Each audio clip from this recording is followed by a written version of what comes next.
All right, hello. Welcome to my author study presentation. Let's get this started. All right, so my author study is going to be on Barbara Park. I chose this author because she has been one of my favorite authors when I was a child, especially when I was in the younger grades like kindergarten, first grade, second grade. And she's just a really popular author overall.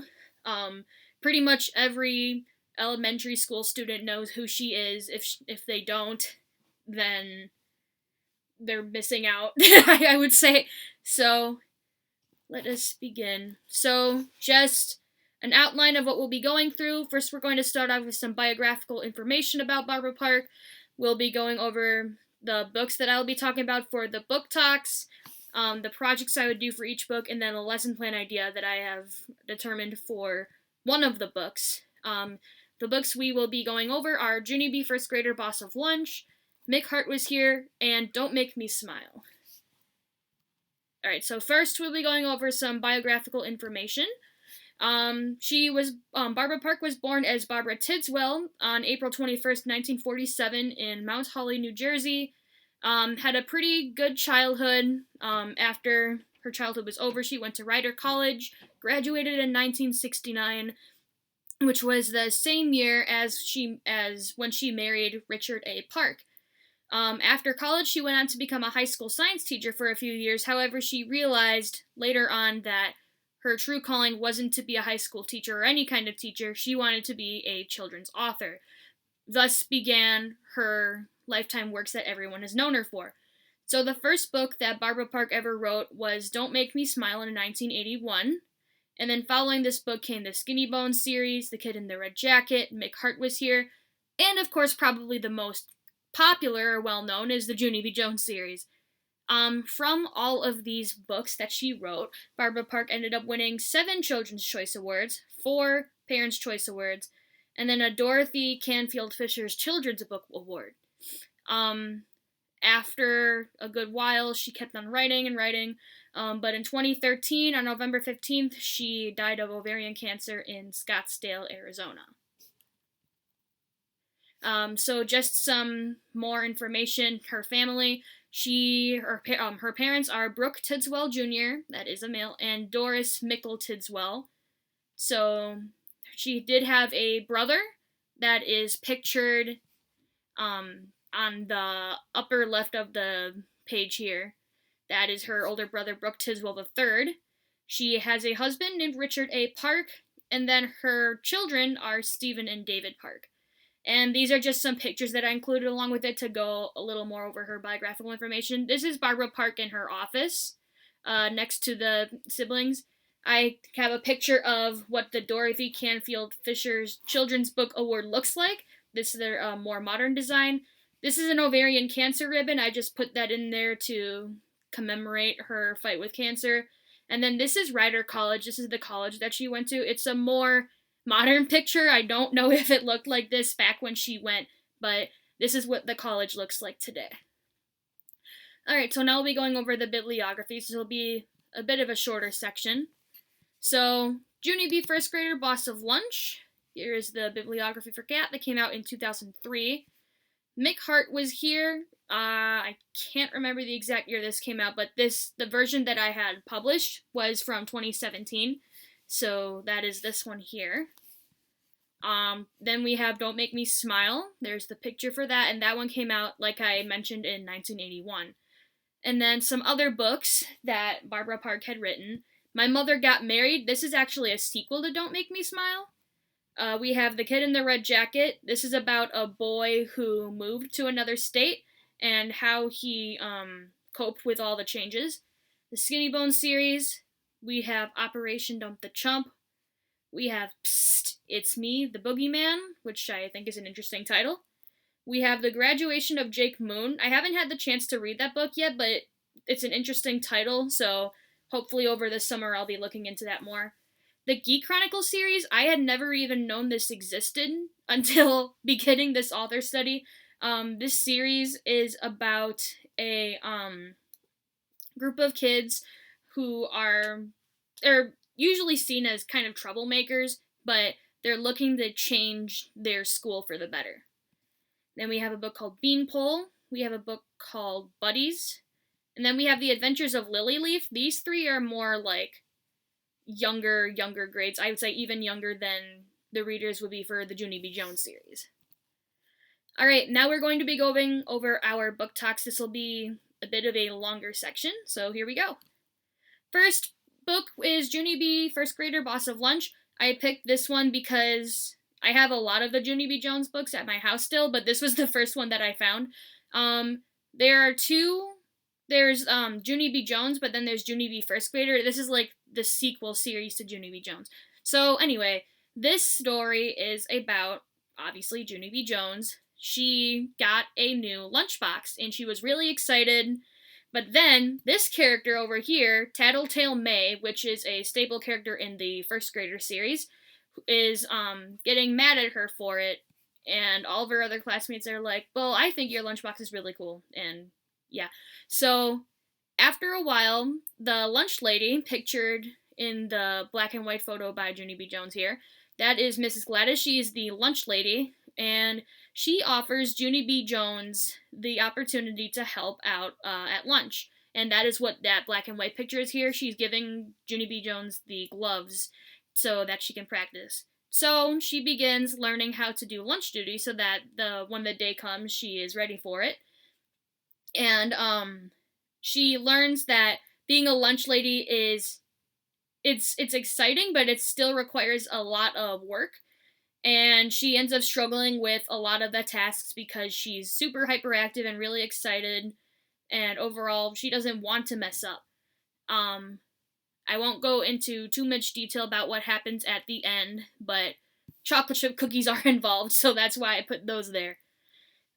Here I have a grid of characters. This is just her class. Her teacher here is, as Junie B. Jones calls him, Mr. Scary. And then we have Tattletale May here. And then we have some of her friends. We have Herb, Lenny, Jose. Not all of these characters have huge roles in the Junie B. First Grader series, but some of them, like Lucille and one of the twins here, both of them are prominent in the Junie B. Jones series, the prequel series. So that's Junie B. First Grader Boss of Lunch. Mick Hart was here, takes a bit of a drastic turn from the fun Junie B. Jones series that everyone knows. So Barbara Park has actually written some pretty dark works for children. So Mick Hart was here is actually about a boy who was riding his bike from school, and he ended up getting into an accident running into, I can't remember if it was a tree or what it was, but he ran into something which ended up running him into a truck, and he ended up getting a serious head injury that actually killed him. This story is written in the perspective of his older sister named Phoebe, who is trying to cope with the loss of her brother's death which just happened. And by the way, his death is not a spoiler because it happens right at the beginning of the story. They eventually find out that Mick Hart was not wearing his helmet, which is a detail I'll be going over in a later part of this presentation for projects and stuff. So I added this picture of the helmets here just because towards the end of the book they talk a lot about bike safety.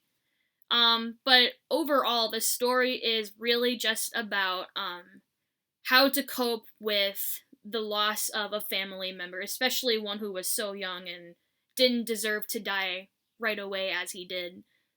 I'd say out of the 3 books that I've done for this study, this one is probably my favorite, just because it kind of took me off guard, because, Barbara Park's known for her Junie B. Jones series books, and is like, oh yeah, this is such a happy series, and then suddenly this book comes along, and you're like, whoa, I didn't know Barbara Park could write something like that. So yeah, Mick Hart was here as a pretty good read. I would highly recommend it, especially for a class. And then finally we have Don't Make Me Smile. Like I said, this was the first book that Barbara Park had ever wrote.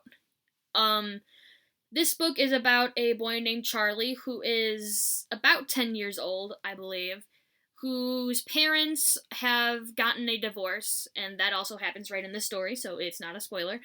Um, Basically, this story is kind of similar to Mick Hart in that it's how the main character copes with this sudden change of events in his life. And Charlie does not do a good job, I would say. He his behaviors go way up. He does a lot of things. He scolds with his parents, he fights with other family members, he runs away from home, and his mom eventually finds him, but that's not really spoilers either. So, then his family tries to find ways to get him to feel better about it, and a lot of it starts with, hey, just smile, but Charlie makes a big point in this story of how he does not want to smile and that he doesn't like to be made to smile, especially when he is feeling as bad as he is. But some of the strategies that they try a psychologist, they try family outings, which you'll have to read to find out how those go. But ultimately, this story is a really good one too. So I would highly recommend this for the classroom as well. So now let's go into some book project ideas. So we have Junie B. First Grader Boss of Lunch. The project that I had decided to use for that one is to create a recipe for Junie B. to make for her class. And this is a picture of an example recipe that I found on Teachers Pay Teachers. The source for that is going to be in the sources section of the presentation. So I'll be going over that in a bit. But as far as the project goes, after reading Junie B. First Grader Boss of Lunch, the students could create a recipe of a dish that they would really want Junie B. to make for them at breakfast or lunch. I could connect this project to, let's say, math, by having them use specific measurements or numbers to explain how they would want the dish made, which would really depend on the grade level. I'd say here it says that it would be good for pre-K to second grade. I'd say the measurements would be probably better for second grade. But then I could also take all of those recipes and kind of make them into a class cookbook and then have it published for students to take home and use for themselves. I just feel like that would be a really fun idea to make this project feel more meaningful. So there's that one. My project idea for Mick Hart was here, which I'll be going more into depth in a later section, is to create a poster explaining the importance of bike safety. So, as I stated in the book talk section, the topic of bike safety is not really mentioned until the end of the story, but it's still a pretty big idea of the story. So, I would say for this project, students could work in groups of 2 or 3, or alone if they so choose, to create a poster stressing how important it is to wear a helmet while on a bicycle. And then they could use examples from the book in order to show their thinking. I could also allow further research opportunities, so in case students want to do more for their posters, so there's an adaptation I would make for my more advanced readers. I would say this project would probably be good for between like 3rd or 6th grade. It doesn't say on here at all, but that is just where I feel it would fit best. And then finally, the project for Don't Make Me Smile. This is kind of an interesting one. It's basically, what would you do in Charlie's shoes? So this is a project that I'd actually allowed to be done in multiple ways because it's such a broad prompt. But the big idea is that the students would step into Charlie's shoes, so to speak, and then explain how they would react in this situation. So they could draw a picture, they could write a diary entry, sing a song, write a story, any method that I would deem appropriate that would exemplify how they could, what would they do in Charlie's shoes, basically. I would encourage them to use evidence from the book, but since this is more of like an opinionated project, I wouldn't stress that it'd be like completely about the book. I just say that they could use the book as a resource. This picture here, there's a site, I can't remember the exact name, but it's something along the lines of stepping into people's shoes, and basically each shoe has a name by it, and each name has a story to it. So it's like they're stepping into the person's shoes so that they can understand that person's perspective better. And this website will be on the sources slide too, so I can pull that up once we are done. So then we'll be going over the book lesson. As I stated earlier, I was going to go more in depth into the poster project. That is because this lesson I decided to do was on Mick Hart Was Here. So my creative introduction for this lesson would be that students would watch a video of someone riding his or her bike and maybe something goes wrong, but then the students would be able to discuss what the person did right or wrong, and then we would go back and discuss before going into behavioral expectations, which, because there's a poster involved, I would say show good teamwork skills, and then keep your hands and voices to yourself or quiet while reading. Here's my agenda. Read the last chapters of Mick Hart Was Here, and then discuss bike safety habits. And then the objective I have written down is students will be able to create a project that persuades others to practice good bike safety using text evidence to support their work. So the steps of instruction would be reading Mick Hart Was Here, and then discussing those bike safety using the lecture discussion methods. For my guided practice, I would have students practice persuading to each other to practice good bike safety, and then they can discuss that feedback. I would say this would probably take about 3 to 5 minutes. But then after that, they would go into independent practice where they would finally work on those posters. Because it's a project, I would say it probably would take a few days to complete. Ideally, I would probably want to start this lesson on a Wednesday, and then they would have until Friday to complete it. And if there's time, they'd present on Friday, or they'd just present on that following Monday.